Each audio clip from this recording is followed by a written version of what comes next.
Hi, ഇന്ന് നമുക്ക് easy ആയിട്ട് ഒരു ബട്ടർ ചിക്കൻ ഉണ്ടാക്കിയാലോ. ഇതിനായി ഞാനിവിടെ 1/2 കിലോ ചിക്കൻ എടുത്തിട്ടുണ്ട്. ഇതിൽ 1/2 ടീസ്പൂൺ ഇഞ്ചി വെളുത്തുള്ളി പേസ്റ്റ്, 1/2 ടീസ്പൂൺ മഞ്ഞൾപ്പൊടി, 1 ടീസ്പൂൺ മുളക് പൊടി, ആവശ്യത്തിന് ഉപ്പും ചേർത്ത് നന്നായി യോജിപ്പിക്കുക.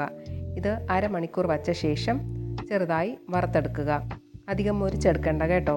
ഇനി ഒരു പാനിൽ കുറച്ച് ബട്ടർ ഇട്ട് 4 ഏലയ്ക്ക, 4 ഗ്രാമ്പു, ഒരു കഷ്ണം പട്ട പൊടിച്ചത് ചേർത്ത് വഴറ്റിയ ശേഷം 2 വലിയ സവാള ചേർക്കുക.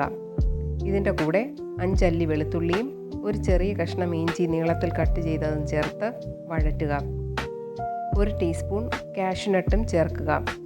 ഇത് സോഫ്റ്റ് ആകുമ്പോൾ 2 വലിയ ടൊമാറ്റോയും ചേർത്ത് നന്നായി വഴറ്റുക. ഇതിൽ 1/2 ടീസ്പൂൺ മഞ്ഞൾപ്പൊടി, 2 ടീസ്പൂൺ മുളക് പൊടി, 1 ടീസ്പൂൺ മല്ലിപ്പൊടി, 1/2 ടീസ്പൂൺ പെരിഞ്ജീരകപ്പൊടിയും ചേർത്ത് നന്നായി വഴറ്റി വയ്ക്കുക.